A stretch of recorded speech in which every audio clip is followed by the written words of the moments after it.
Imam Husayn, when he asks his brother to go, he tells him, "Irkab binafsi anta ya akhi." May my life be sacrificed for you. For him to say that to Al-Abbas is not something I can describe to you. The depth of it, the greatness of it. He took the water to drink himself, but then he threw it. But it's not difficult to imagine that when he looked at water, the face of Ruqayya or Sakina probably came up, or the face of Husayn. All of us face these daily Karbala moments where we have to choose between something that's right and something that's wrong. And for most people, they're very difficult moments. Very few people easily choose immediately what is right. حين يقول وعن إمام صادق اليقين أنا ما أقاتل عن أخي لأنه إمام صادق في دعواه. Every year in the 10 days of Muharram, as we commemorate the saga of Ashura and the tragedy of Imam Husayn, we also remember the tragic story of his courageous brother, al-Fadl al-Abbas. His valor and his steadfastness in defending his Imam and his brother until his dying end inspires us till today. In this documentary, we seek to understand al-Abbas ibn Ali in a new light, his life story, his faith in Allah, and his undying love for his brother and master, Imam al-Husayn.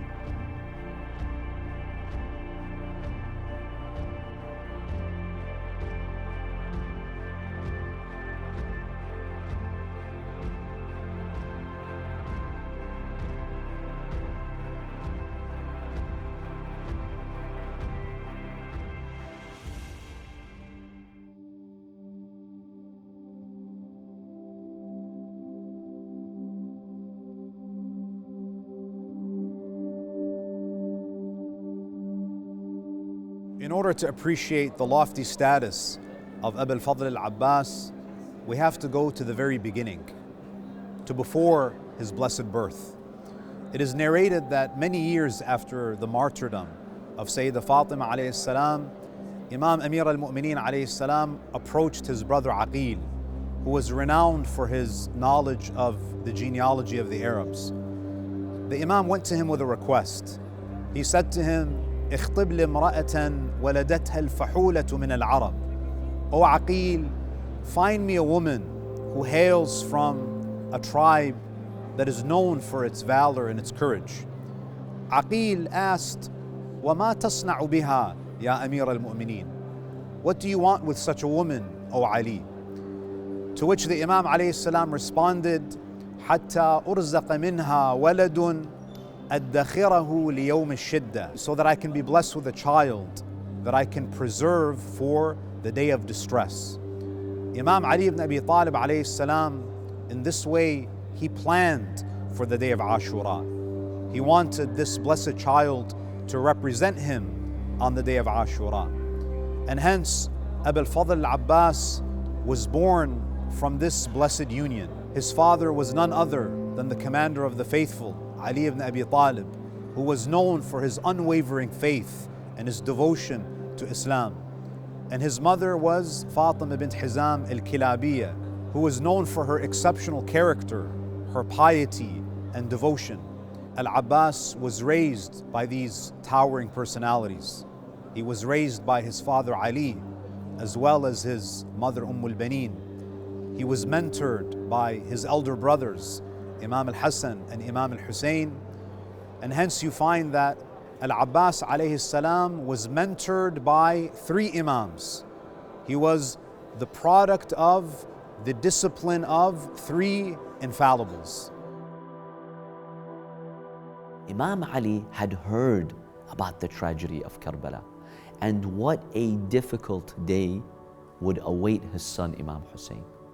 Therefore, being a compassionate father and being a responsible Imam and leader, he wanted to make sure that when his beloved Husayn goes to Karbala, he has a brother whom he could rely on. Imam Ali ibn Abi Talib alayhi salam, to achieve this, he approaches his older brother Aqil. He tells him, Aqil, you are familiar with Arab tribes, with their characteristics, their background, their qualities. I want you to make a recommendation for me. Introduce me to a family known for their nobility, known for their courage, known for their loyalty. Aqil makes an excellent recommendation to Imam Ali alayhi salam. He tells him, yes, I am aware of an excellent family. This is the family of Banu Kilab. This family is known for nobility. This family is known for its courage, for its loyalty. And so he tells Imam Ali ibn Abi Talib alayhi salam, this man by the name of Hazam, who is the father of al-Banin, I recommend this family. And Imam Ali ibn Abi Talib alayhi salam marries Fatima, the daughter of Hazam. The first fruit of this marriage between Imam Ali alayhi salam and Lady al-Banin was al-Abbas. When he was born, Imam Ali ibn Abi Talib alayhi salam was joyous. Allah subhanahu wa ta'ala now granted him the son who would be the foremost defender of Imam Husayn alayhi salam in Karbala. As far as the name of Abbas is concerned, we have the surah called Abasa, which means frowning. But frowning can be in a negative sense, but frowning can also be an expression of somebody who is at a higher level, a position of authority where people take that person seriously. He was a very courageous person, very strong physically, but even that reflected in how people would interact with him. They would look at him with a person who is in the position of authority. When you look at his kunya, the title, al-Fadl, Abbas himself, his second son was called al-Fadl. The first one was Ubaidullah. That kunya of al-Fadl really fitted the personality of Abbas because Fadl means virtue and excellence. So he is a person who has the fadail. And indeed in Karbala, if there is anyone after Husayn ibn Ali on that level of fadail, it was Abbas bin Ali. One day, Imam Ali alayhi salam did something strange that caught the attention of al-Banin, the mother of al-Abbas. She noticed that Imam Ali alayhi salam kissed the two hands of al-Abbas when he was an infant. Then the Imam cried. She told him, "Oh Ali, what makes you cry? When you embrace your infant, you should be happy, you should be joyful." He told her, "I am crying because you see these two beautiful hands? They will be cut, they will be amputated. That's why I'm crying."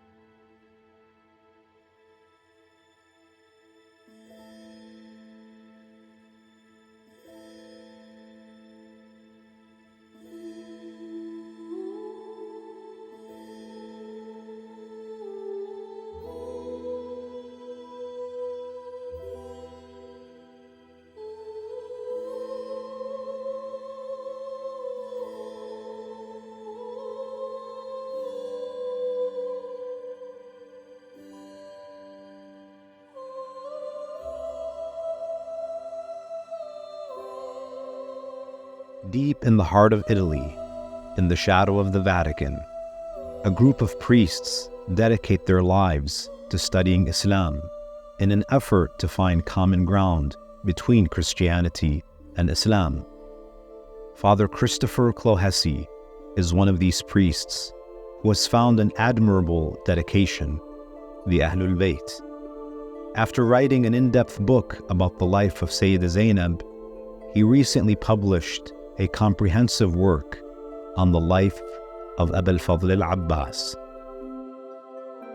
All important politico-religious figures, that is, deeply religious figures who also play a political or military role, all of them end up with a great deal of hagiography built around them. This is a trend in Christianity as well. I don't think they're harmful because they inspire popular devotion and piety, and they inspire a certain heroism in people. All of us face these daily Karbala moments where we have to choose between something that's right and something that's wrong, and for most people they're very difficult moments.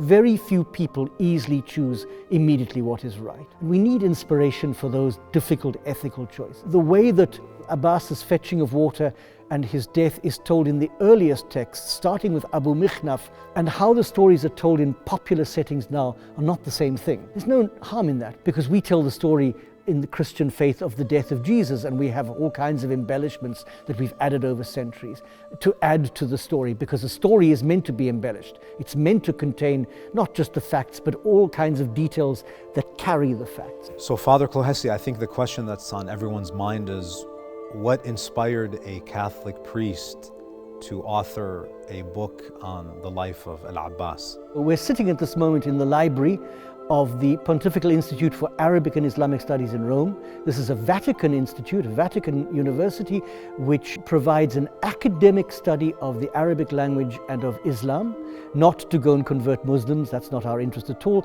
but in order to engage in an academic dialogue with Islam, a dialogue that goes beyond just the normal things people talk about. It's meant to be, the dialogue we promote is a wholehearted, carefully thought out academic dialogue, and for that reason we insist that our students here learn classical Arabic and read the Arabic sources, Islamic sources in their original language. And I was doing what I was calling a Christological examination of Husayn, so examining al-Husayn through the Christian Christology, the Christian understanding of Jesus. Somebody years ago in London said to me, you should write about Al-Abbas. And I'd read about Al-Abbas, I knew bits and pieces, but I thought, oh, that's going to be really difficult because there's plenty of stuff in the sources about Husayn, but I wasn't so sure about Al-Abbas. But I did it anyway, and I'm delighted that I did, and the sources aren't huge, certainly. I think there's one famous hadith, really, and then some historical text. But I was inspired to research, and as I researched, I became more fascinated by this soldier who was who mixed humility and heroism so easily, and those are two very difficult things to mix, to be heroic and humble about it. His life is known to us in fragments. They're big chunks where we just don't have the information, and then he comes to life in the days preceding Karbala. So after spending months and even years studying the life of Al-Abbas alayhi salam, is there any particular story that stands out, that resonates deeply with you, that you'd like to share? The days leading up to Karbala are very important. It's the negotiations that he goes into, which are quite furtive. So he is sent by his brother to find out what the enemy's doing. He encounters them and they lay before him the bare bones of what's happening. In some texts, he then says to them, just wait now. Let me go back to Al-Husayn and explain to him what the situation is. He goes back to Al-Husayn. Very clearly, Al-Husayn says, we want time to pray Qur'an. That's not the reason that Al-Abbas gives to the enemy, because almost certainly he knows that the enemy have got no interest in the Qur'an at this stage, and nor have they any interest in Al-Husayn reciting Qur'an. So he goes back and says, we want to think over your proposal. But it's the skilled diplomat who Al-Abbas is, who understands that prayer and Quranic recitation are not high on the priorities of this enemy. Our pondering their proposals would be a much higher thing for them. And so he basically says to them, we want to think about what you've said, where in fact it's for Quranic recitation and for prayer through the night that Al-Husayn has sought this. And I think at that moment he is the skilled diplomat who reads carefully his enemy and knows exactly how they're going to respond. And so of his own volition, he changes what Al-Husayn has asked and asks something else which he knows is going to succeed. That is real skill. And I love that moment because they are completely fooled by him. And they give him the night. And off they go. And a number of Sunni authors say that the Quranic recitation sounded like a beehive. There was this buzzing noise from Al-Husayn's camp all night. It was the sound of Quran being recited. If you had the opportunity to meet Al-Abbas alayhi salam face to face, what would you say to him? Are there any questions that you would want to ask him? I would thank him because I think that he's offered to the world a model of humility and of selflessness that is rare, truly rare, to find people who are utterly selfless. They exist among us. In every faith are the saints who exist, but we don't see them often. And he offers through his life a model of how ego shouldn't dominate and doesn't have to dominate, and it doesn't detract from your heroism, your bravery, your nobility not to be egotistical in any way at all. In fact, it makes you a more attractive person. I would thank him for that. How did the martyrdom of Imam Ali ibn Abi Talib impact al-Fadl al-Abbas? Ali was murdered in the masjid when Abbas was about 15 years old. The tragedy for al-Abbas at that moment was that he loses his father, he's then going to lose his brother Hasan with whom he goes to live, and he's then going to lose his brother al-Husayn with whom he goes to live. And so there's a series of being orphaned as a very young man, which he has to undergo, starting with his father Ali, until finally he himself is going to die with his half-brother al-Husayn. So quite clearly, in the same way that we have to ask about the impact upon al-Hasan and al-Husayn and Zainab in terms of some of the incidents that took place after the Prophet's death, when they were still very young children but nonetheless present. So we have to suggest that this must have had a psychological influence on al-Abbas, and certainly added to the ferocity with which he gave such loyalty and following to his brother al-Husayn. Sometime after the martyrdom of Imam Ali alayhi salam, we assume probably during the era of Imam al-Hasan alayhi salam, al-Fadl al-Abbas got married. He married a noble lady from the clan of Bani Hashim. His wife was Sayyida Lubaba. She was the daughter of Ubaydullah ibn Abbas. Abbas, the uncle of the Prophet sallallahu alayhi wa alihi, had a son by the name of Ubaydullah.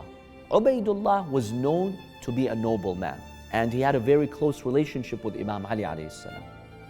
al-Fadl al-Abbas marries his daughter Sayyida Lubaba. Her family grew up in Yemen, and her family was traumatized by the evil men of Muawiyah in Yemen.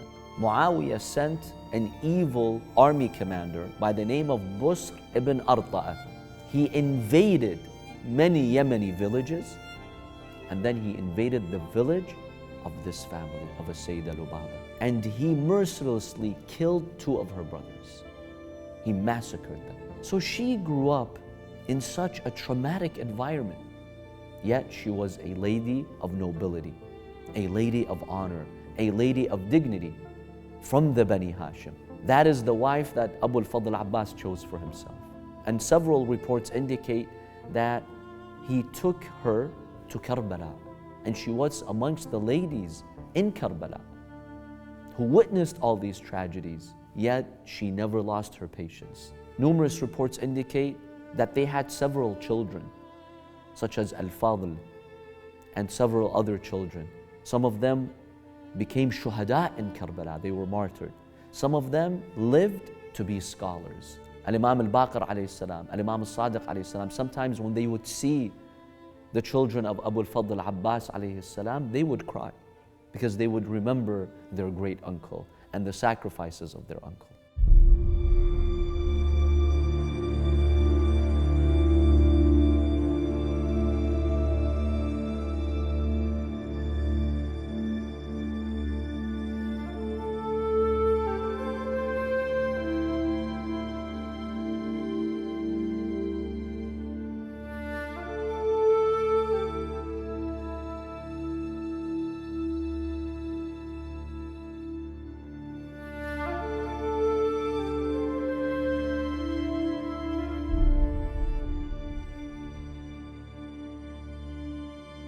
When Imam al-Hasan al-Mujtaba, peace be upon him, was martyred, a tragedy happened before his burial.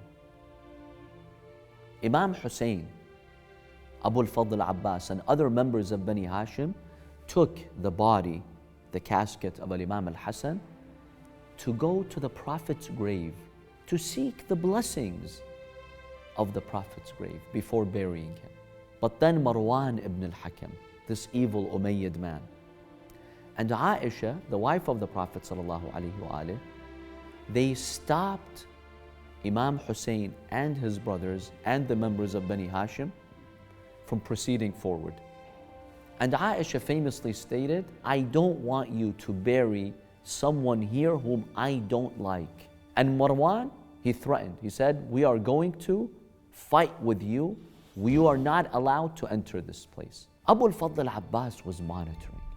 And you can imagine, he's a warrior and he's losing patience over here. So it seems that he wanted to take action. But Imam al-Husayn alayhi salam had to remind him to be patient. My dear brother, we have to uphold the wasiyyah, the will of our brother Hassan. Our brother Hassan willed that not a single drop of blood should be spilled in his funeral. Marwan's father, Al-Hakam, the Prophet, exiled him from Medina. That's how evil he was. So it seems that he wanted to seek revenge. So they shot the body of Imam al-Hasan with arrows. Abu al-Fadl al-Abbas was seeing all of that. And you can imagine how he was raging and fuming to see that. But he honored the wasiyah of his elder brother al-Hasan, and they avoided a battle and a war at the funeral of Imam al-Hasan.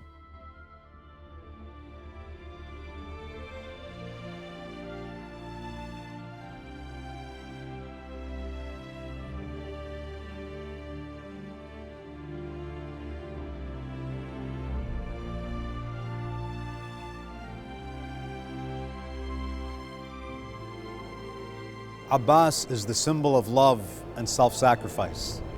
He's the exemplar of chivalry, sincerity, and nobility. And he's the embodiment of valor and courage. On the day of Ashura, al-Abbas alayhi salam played three important roles. The first was that he was Hamilu Liwa al-Husayn. He was the standard bearer of the army of Imam al-Husayn. And this is a responsibility that is only given to the bravest, because if the standard bearer falls, the entire army is demoralized. And Imam al-Husayn alayhi salam only trusted al-Abbas alayhi salam to play this role. The second role of al-Abbas was that he was the water bearer. In fact, this was one of the honorific titles of al-Abbas. He was known as Abu al-Qirba, which literally means the water bearer. Even though he was thirsty on the day of Ashura, not once did he complain about his thirst.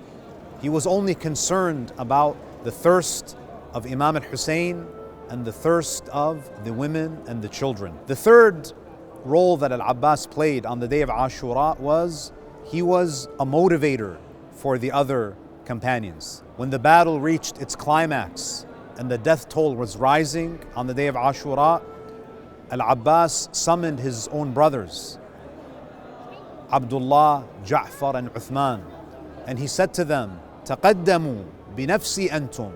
He said to them, go forward, فَحَامُوا عَنْ سَيِّدِكُمْ. Defend your leader, حَتَّى تَمُوتُوا دُونَ. Defend your leader until you die at his service. Al-Abbas alayhi salam never argued with Imam al-Husayn.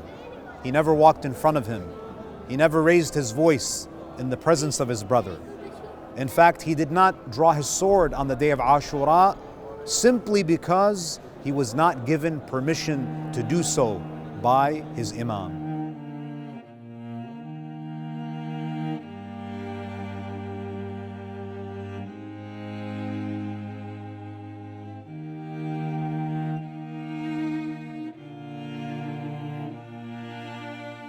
الإمام سلام الله عليه من يقول كان عمنا رحم الله عمنا العباس لقد كان نافذ البصيرة. هذه البصيرة التي يشير إليها الإمام الصادق سلام الله عليه هي يشير إليها القرآن الكريم حكاية عن النبي صلى الله عليه وآله ومن اتبعه في قوله تعالى حينما يقول قل هذه سبيلي أدعو إلى الله على بصيرة أنا ومن اتبعني. هنا من اتبع النبي ليسوا كل أصحابه، لا، خصوص أهل بيته، لأن أصحابه فيهم المنافقون كما ذكر القرآن الكريم، وهؤلاء تماما يعني على بصيرة من أمرهم أنهم يعلنون الإيمان ويبطنون الكفر. يقول الإمام الصادق سلام الله عليه من لم يعرف أمرنا من القرآن لم يتنكب الفتن. إذن يدعو رسول الله على بصيرة هو وأهل بيته وشيعتهم، لأنه يدعو شيعته أن يعرفوا أمر إمامة أهل البيت عليهم السلام من القرآن، ومعرفتهم من القرآن الكريم معنى هي البصيرة التي أشار إليها العباس. مو كل أولاد علي هم شيعة علي، مو كل أولاد الأئمة مشوا على خط آبائهم، بعضهم انحرف، وبالتالي إذن فالإمام الصادق سلام الله عليه يشهد، ومن شيعتهم الذين يشهدون لهم الأئمة يشهدون أن هذا من شيعتي، هذا نافذ البصيرة، ومن شيعتهم الذين يشهدون شهدوا لهم بنفاذ البصيرة هو العباس. إذن العباس صحيح أخو الحسين سلام الله عليه، ولكنه من شيعة علي، من شيعة أهل البيت، ويعتقد بإمامة الحسين سلام الله عليه، وهو على بصيرة في هذا الاعتقاد. There are several traditions from the Ahlul Bayt regarding the exemplary character of al-Abbas, as well as his lofty position with Allah subhanahu wa ta'ala. In one narration that we have from Amir al-Mu'mineen alayhi salam, the Imam alayhi salam describing his son, he says, "Inna waladi al-Abbas zuqqa al-ilma zaqqa." He says, my son Abbas has thoroughly absorbed knowledge. It is narrated that Imam al-Sajjad alayhi salam once said, "Inna lil-Abbasi indallahi tabaraka wa ta'ala manzilatan yaghbituhu biha jami'u ash-shuhada yawm al-qiyamah." The status of al-Abbas before Allah is one that will be envied by all martyrs on the Day of Judgment. It is narrated that Imam Zainul Abidin alayhi salam once said, "Rahimallahu al-Abbas." May Allah have mercy on al-Abbas. فَلَقَدْ آثَرَ وَأَبْلَى وَفَدَى أَخَاهُ بِنَفْسِهِ. May Allah have mercy on Abbas. Indeed, he displayed selflessness. He underwent great tribulations and he sacrificed himself for his brother.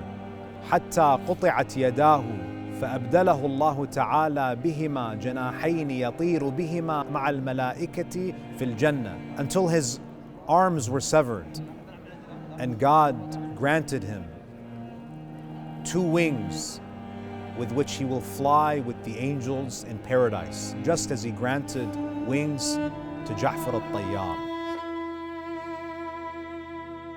The first meeting of Imam Husayn alayhi salam with Walid, the governor of Yazid there, since the timing was very unusual, he was asked to come and see the governor at night, which was not norm those days. And so Imam realized that this is a very serious matter and probably, Muawiyah's death has occurred. And so as a precaution, he asked the youths of Banu Hashim to go with him. Although the term is youths of Banu Hashim, I'm sure, Abbas would be the leader in the group. Imam told them that you don't come in, you stay outside. If things are okay, my voice would be normal. But if I sense danger to my life, I'll be starting, talking in a louder voice, and that would be a signal that you come in. Walid basically read the instructions of Yazid, asking that Husayn bin Ali pledge allegiance, otherwise send his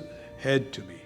And Husayn ibn Ali, this is the very important point in the story of Karbala, didn't want to initiate hostilities. Ali's son did not start hostilities. He only took defensive, mode. And that's where he actually gives his famous words where he says, "I cannot pledge allegiance to Yazid, because I come from this noble family, the family of the prophets, and Yazid comes from a very, evil character. So a person like me cannot pledge allegiance to a person like Yazid." But he uttered these words loud, and that was an indication to the youths of Banu Hashim that they need to come in. So they came in with their swords, up, and they protected Imam Husayn alayhi salam to come safely back to home.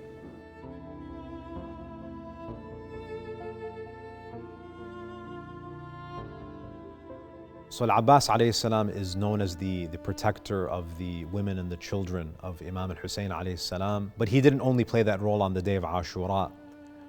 How did he protect the women and the children on that long journey from Medina to Mecca, from Mecca to Karbala? Al-Abbas at the time of Karbala was probably around the age of 34. So he was now an adult soldier. He is one of the people who is listed by the text, such as Tabari, as those who left with al-Husayn. So he takes the women and the children against the protests of people like Ibn Abbas, who tried to persuade him, at least don't take the woman with you because they're going to suffer the same horrors as other women have had to suffer seeing their loved ones die. But al-Husayn is determined that his wives and his children go with him, and also his sister Zainab. So quite clearly, Al-Abbas, as part of that group of 70, plays a military role even on the way to Karbala. But in fact, his role is more highlighted by those few days before the battle when the water has been cut off and he is commissioned to perform a number of heroic tasks by his brother, that his service of the whole group becomes more apparent. So while we understand that he would have played a military role in guarding the caravan, it's when they begin to encounter the enemy and certain factors have to come into play and certain actions have to be taken, that's the moment that Al-Abbas begins to become the lion that he really is. One of the primary roles that Al-Abbas alayhi salam played on the day of Ashura was fetching water for the camp of Imam Husayn alayhi salam. How many times did he attempt to retrieve water? Was he successful on some of those attempts?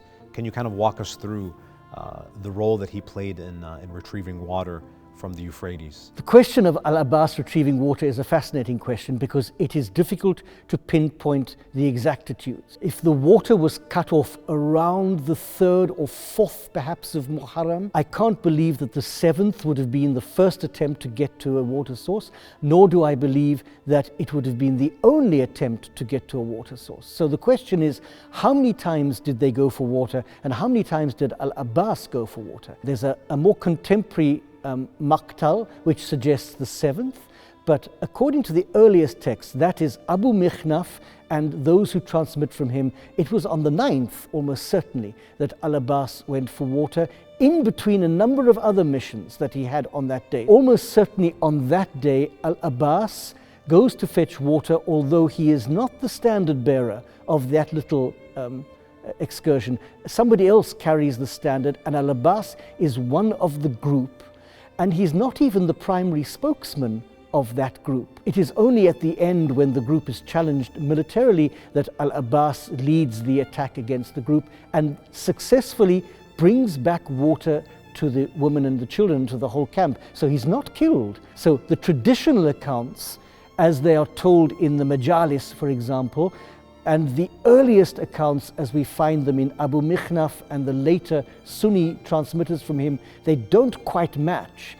But I'm not sure that we have to reject any of the opinions. I think that there is a perfectly good way of putting all of these narratives together and saying, yes, certainly there were a number of attempts to go for water, and finally Al-Abbas died with al-Husayn trying to get water towards the end of the Battle of Karbala. لما قال الحسين عليه السلام لأخيه: يا أخي اطلب ماء لهؤلاء الأطفال وهؤلاء النسوة، فبالتالي لما وصلوا إلى المشرعة هو ارتجز: لا أرهب الموت إذا الموت رقى، حتى أوارى في المصاليت لقى، نفسي لنفس المصطفى الطهر وقى.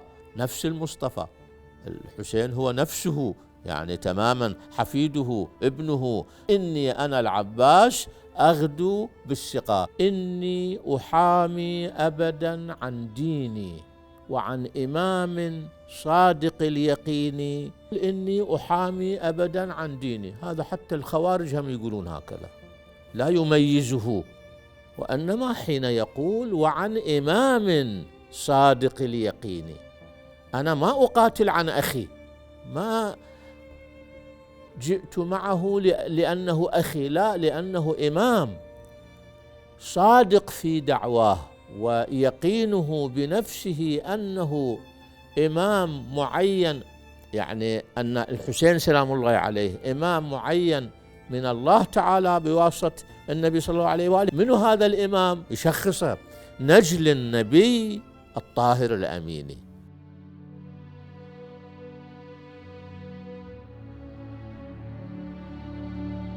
Many people might not know this, but there is a familial connection between Shimr and al-Abbas. Al-Abbas was offered amnesty by Shimr on one occasion. Can you speak to us about how al-Abbas reacted to that offer of amnesty by one of the most vicious enemies of Imam al-Husayn? There were two offers of amnesty. One was Shimr himself, off his own bat, for a variety of reasons, but partly perhaps because he himself was sadly related to al-Banin distantly. And he offered his personal promise of being freed and escorted off the battlefield, not to al-Husayn, but to al-Husayn's four half-brothers, that is al-Abbas and his three brothers. And al-Abbas, in almost all the texts, is the primary spokesman and rejects this outright. There was a second offer that was not from him, but that Ibn Ziyad was persuaded to write by somebody else who was also a relation of al-Banin and wanted to save his family members. Ibn Ziyad quite happily writes this and says, certainly you can get this amnesty for them. And so somebody, either Shimr himself or more likely somebody else, brings a letter signed by Ibn Ziyad, the governor, offering amnesty once again to the four brothers, but not to al-Husayn. So both these offers arrive close together. In some cases, in some texts, Shimr's private one is first and then the official one, and in other texts it's the other way around. But in both cases, al-Abbas is the spokesman for all of them and says, we won't even accept this. You have this letter of amnesty for us. Where is the son of the Prophet? Doesn't have any amnesty. So he's not only looking at Hussein as a brother, he's looking at him as the Imam of the time, the Hujjat of the time. And on that level he says, how can it be that we have amnesty and he doesn't have? On the night of Ashura, while Imam Husayn alayhi salam was sitting next to his sister Zainab, Imam Husayn was very tired. It seemed that he took a short nap. Lady Zainab suddenly heard commotion. It's as if the army of Ibn Ziyad was on the move. She woke up her brother. She told him, Husayn, it seems that the army of Yazid, the army of Ibn Ziyad are on the move. Are they attacking us? So Imam Husayn alayhi salam calls on his brother al-Abbas. In times of difficulty, who do you go to? You go to al-Abbas. Imam Husayn tells him, come my brother. I hear commotion coming from the battlefield. It seems the army is on the move. Can you go and ask what's going on? But Imam Husayn, when he asks his brother to go, he says something very profound to al-Abbas. He tells him, Irkab binafsi anta ya akhi. He says, my brother, may my life be sacrificed for you. Ride on your horse, go and speak to him. Imam Husayn is ma'soom. He's one of Ashab al-Kisa. For him to say that to al-Abbas is not something I can describe to you. The depth of it, the greatness of it. For a ma'soom to say to someone else who's not one of the 12 Imams, who's not one of Ashab al-Kisa, binafsi, may my life be sacrificed for you. I can't imagine how great the status of al-Abbas is for Imam Husayn to give him such a testimony. al-Fadl al-Abbas alayhi salam, the warrior that he was, he rides on his horse. He goes, he meets the enemies. He tells them, what's going on? Why this commotion? Why are you on the move? They said, well, Umar ibn Sa'd gave us the orders that tonight, the night of Ashura, so this is the 9th of Muharram at night. He commanded us that we're going to start the battle now. At night, we're going to start the battle. He says, wait, let me consult my brother Husayn, I'll come back to you. He goes back to Imam Husayn alayhi salam, and he tells him, my dear brother Husayn, they want to start the battle now. What do you want me to tell them? Imam Husayn alayhi salam tells him, my dear brother, go to them and ask them for one more night. Because Allah knows how much I love prayer, how much I love reading the Qur'an. I want to spend this final night in ibadah. For the sake of salah and Qur'an, Imam Husayn alayhi salam asks his enemies to postpone the battle to the next day, to the day of Ashura. That's the value of salah.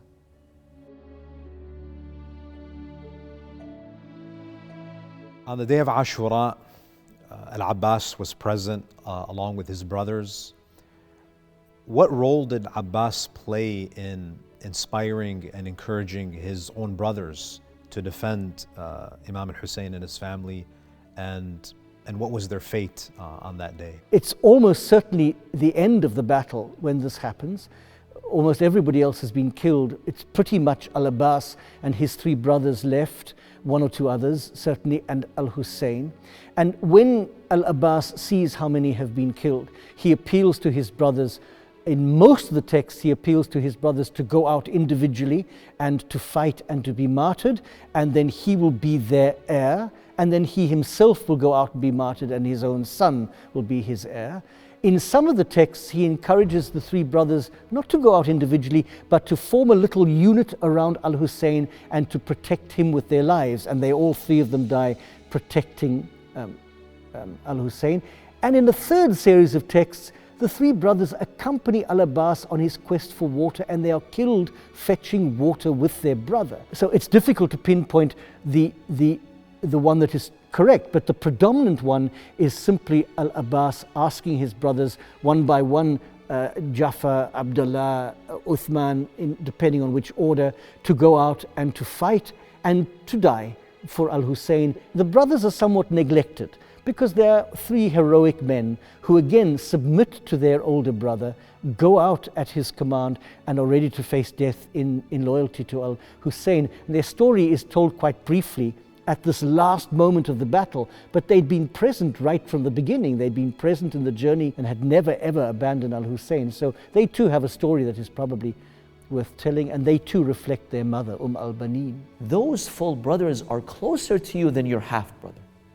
Imam Husayn was the half-brother of Abbas, but Ja'far and Abdullah and Uthman were his full brothers. Yet Abu al-Fadl Abbas requests that they go and they die in the way of Imam Husayn.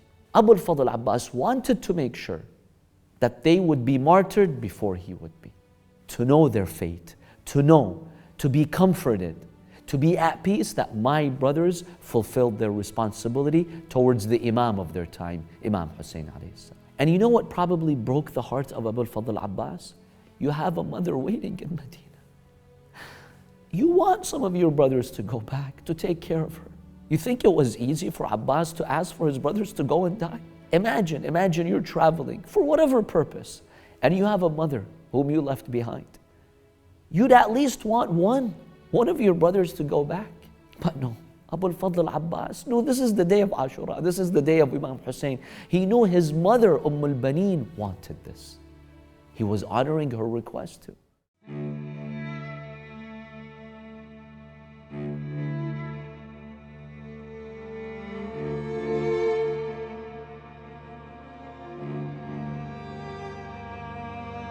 As the death toll was rising on the day of Ashura, Abu al-Fadl Abbas saw all the companions of Imam Husayn martyred.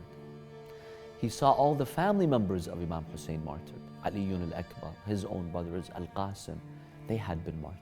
On the other side, the cries of al-Atash, al-Atash, al-Atash, we are thirsty, we are thirsty, was breaking the heart of Abu al-Fadl Abbas. In fact, it was tearing his heart into pieces. He no longer had patience to witness this tragedy.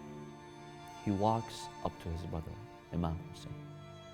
And he says that, give me the permission that I would like to go and fight with these people. Husayn bin Ali did not respond to that positively. Didn't say okay. Rather, he uttered the words which shows the level of trust that Husayn ibn Ali had towards Abbas. But he says that, O Abbas, إِذَا مَضَيْتَ تَفَرَّقَ عَسْكَرِي, that if you pass away, then my army would be gone. Remember, we are talking about a time where the army is no more there. Most of them have been killed. For Husayn ibn Ali, as long as Abbas was there, the way he felt that my entire army is there. So he makes a new offer to Imam Husayn.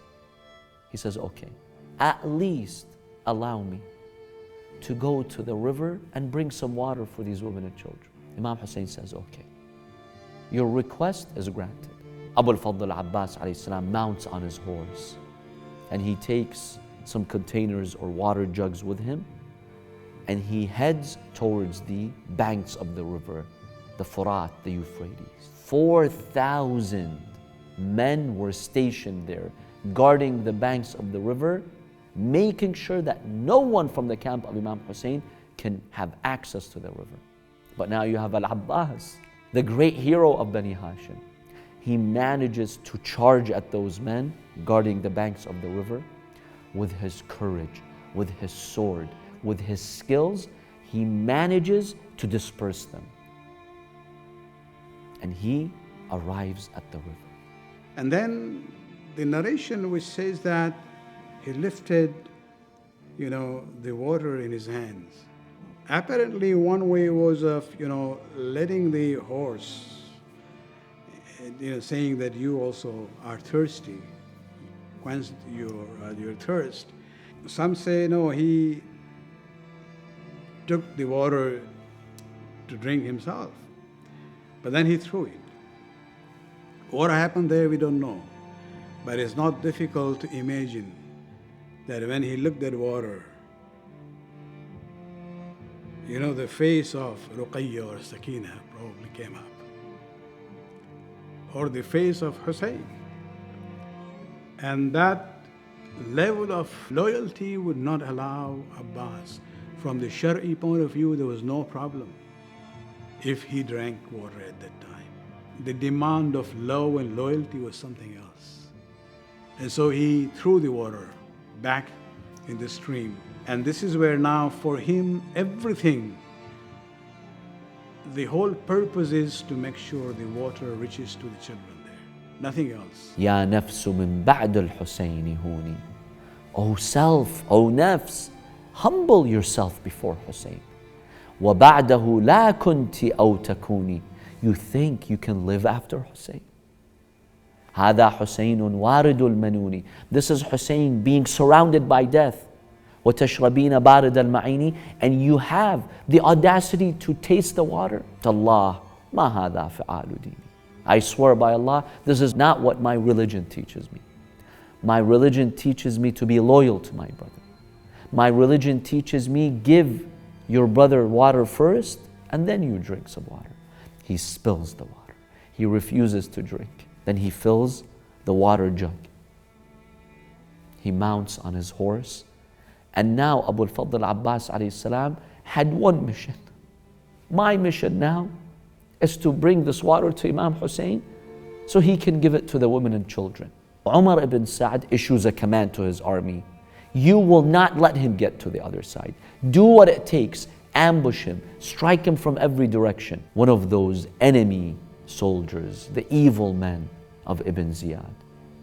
He was hiding behind a palm tree. When al-Abbas is passing by, he makes a surprise attack and he hits the right arm of al-Abbas, cutting his right arm, effectively amputating his right arm. al-Fadl Abbas alayhi salam still had hope. He holds his sword in his left hand and he holds the water jug with his teeth. There's still water in the container. Possibly I can get this water to Imam Husayn, to Sakina, to those women and children. Another evil man lurking behind the palm tree makes another attack, and this time he strikes on the left arm of al-Fadl Abbas and he cuts his left arm. His sword fell. But he still had hope. At that point, they start to strike him from every direction. One of those evil men, a skilled archer, he shoots the water sack, the water jug. When it lands on it, it spills all the water. At that point, al-Abbas stops. He doesn't continue to the camp of Imam Husayn. What's the point of going? You want me to go in this state so Zainab sees me without two hands and I'm bleeding? And I have no water to give them? He's in a state of confusion. What is he going to do? Do I go back to Imam Husayn? I don't want him to see me like this. What do I do? Go back to the river? I don't have hands. They surround him from every direction. They continue to strike him with arrows. He's still on his horse when an arrow lands in his eye. Then finally, one of those evil men takes out an iron rod and he strikes the head of al-Fadl al-Abbas alayhi salam. He crushes the head of al-Abbas. al-Fadl al-Abbas falls from his horse to the ground. When you fall to the ground, you have two hands to protect you from the impact. But you know how al-Fadl al-Abbas fell to the ground? He fell on his face with an arrow in his eye. Just imagine the pain that he endured when he fell to the floor. It's at that point when he made his final call. As-salamu alayka ya Aba Abdullah. Akhi Husayn. He called him using the word Akhi. My dear brother Husayn, I have fallen. This is my last call to you. Imam Husayn alayhi salam knew that the tragedy had struck his brother. So he ran to his brother Abbas. Narrators tell us that when Imam Husayn saw that scene, he could not walk upright. Imam Husayn would walk while his back was bent. He approached the body of his brother. Seeing him in that state, Imam Husayn heartbreakingly said, Akhi, al-an inkasara dhahri, wa qallat hilati, wa shamita bi aduwi. My dear brother Abbas, now my back has been broken. One report states when Imam Husayn sat next to his body, he lifted the head of his brother and he put it in his lap.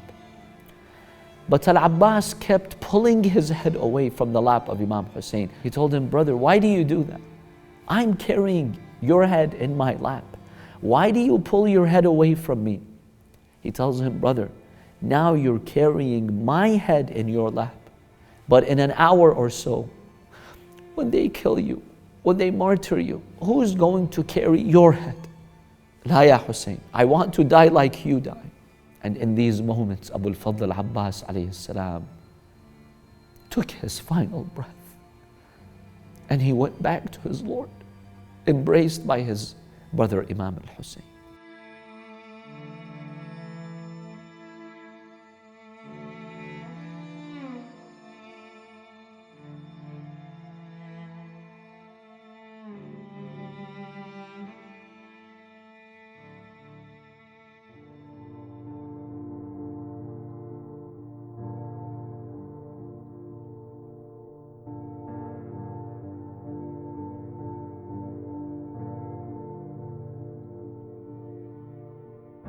When we enter the glorious shrine of al-Fadl al-Abbas, what should we say to him? How should we address him? Imam al-Sadiq alayhi salam teaches you and I how to address this great personality. The Imam teaches us to say, As-salamu alayka ayyuha al-abdu salih. Peace be upon you, O righteous servant of God. Al-muti'u lillahi wa li rasulihi ولأمير المؤمنين والحسن والحسين عليهم السلام. Peace be upon you, O righteous servant, who was obedient to Allah, His Messenger, the Commander of the Faithful, Imam al-Hasan and Imam al-Husayn alayhi salam. This is precisely what set al-Fadl al-Abbas apart from others. It was not merely his bravery and his valor in the battlefields. It was his absolute submission to his Lord, to the Messenger of Allah, and to his Imams. And Imam al-Sadiq also teaches us to say to him, أشهد أنك لم تهن ولم تنكن. And I bear witness that you did not shy away or evade from your duty, and you left this world while you were fully aware of your duty, following the practice of the righteous and the practice of the prophets.